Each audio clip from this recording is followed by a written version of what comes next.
In our last lesson here in Chapter 9, so it's always a milestone, we are going to again look at the continuous mass distribution, this time the same solid bar that we looked at in our previous lesson, but now we're going to just bend that bar of length L into a semicircle, half a circle. So 180 degrees will be the angular extent.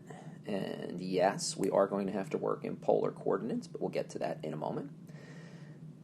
As we said earlier, you will always start out your center of mass calculations for your continuous mass distributions, your solids, with x center of mass equals integral x dm over capital M, and in this case it's two-dimensional, so we have y center of mass equals integral y dm. Now, in terms of just symmetry and nature's balance point, I hope we can see that the center of mass point is going to have to be here at x equals 0, because if we take just a point particle here and a point particle here, whether it's an actual point particle or a differential point particle, that seesaw is balanced. That is nature's balance point, right? So we are balanced, we are balanced. And as you work your way around the arc, right, by symmetry, you will be balanced left and right, so the x center of mass. And on the AP test, you absolutely can make the argument that by symmetry, the center of mass point has to be at that central point. Now, the y direction is a different story, so let me just erase this, clean this up a little bit. I'll leave my center of mass there. Erase that, erase this. Now, the y direction, we do need to figure how far up we need to go in the y direction, because when we think of nature's balance point, I couldn't think that I couldn't think that I could just put a point here, and that would be the balance point. So it's not like a hula hoop or the full hoop. So where exactly, will the balance point be? Well, let's make our calculations. So when we do our continuous mass distribution, we always put in a dm. So we start by just putting the dm into the problem. The r will be the distance. That's going to be our distance from our 0, 0 out to the dm point.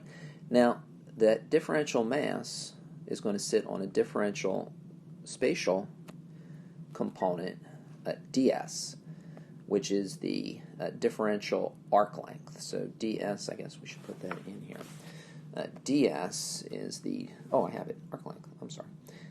The differential arc length, not a dx. So since by definition theta in radians is arc length over radius, the calculus version of that is that d theta equals ds over r, and since r is constant, I don't need a dr in that equation, so ds equals r d theta, as you can see we have here, and we're going to use that in a moment.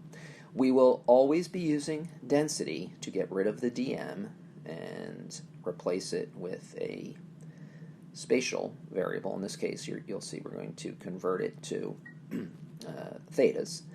So here, the differential mass sits on an arc length, ds.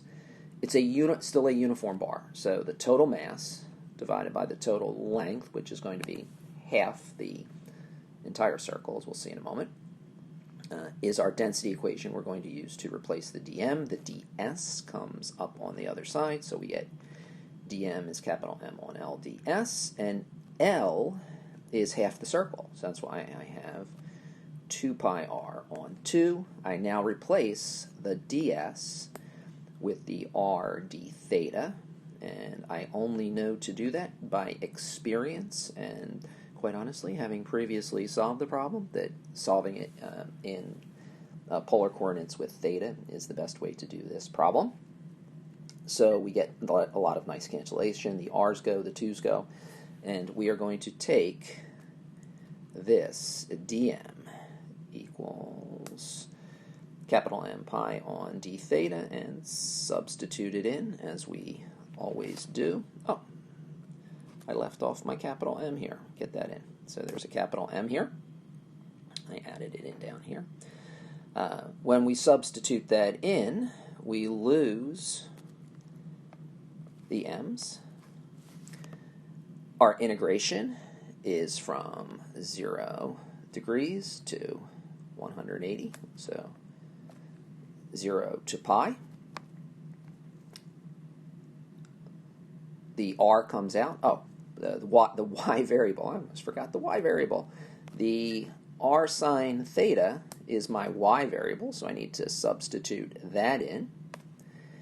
The r comes out because it's constant. I'm left with sine theta. The 1 on pi comes out because it's constant. So I have the integral of sine theta, which is negative cosine theta. So you can hopefully confirm that our math here is correct. I brought the negative out, so that's why the negative is here. Final minus initial. Cosine of 180 is minus 1. Minus cosine of 0 is positive 1, so we get minus 2 times the negative out front gives us the positive 2r on pi, and 2 on pi is 0.637. So our center of mass point is going to be a little above the halfway point, well, about 2/3 actually. So somewhere up here-ish is our center of mass point. So our center of mass point is up here. And that center of mass point is nature's balance point. So if I took a really strong, really light bar and glued it to my arch, then that would be the point, believe it or not, where we balance. And if you've ever seen those toys where the bird is perched on his nose and it looks like it should topple over but doesn't, that is because it is weighted in such a way to make the center of mass point very close to where that bird's nose is. And anytime you see a structure or a device that looks like it should topple over but is not, I can guarantee you that is because you are very near or very much on top of the center of mass point. So you have one more homework problem to do.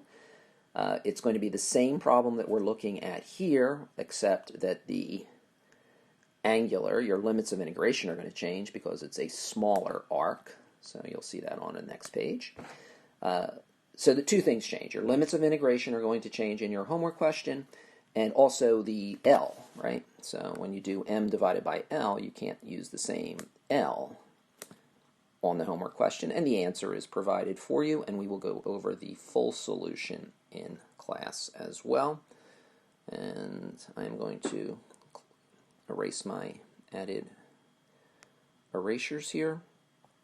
And please make sure you have complete annotations for this page of notes. This completes Chapter 9 for us, and we will be looking at more consequences of momentum and conservation of momentum in Chapter 10.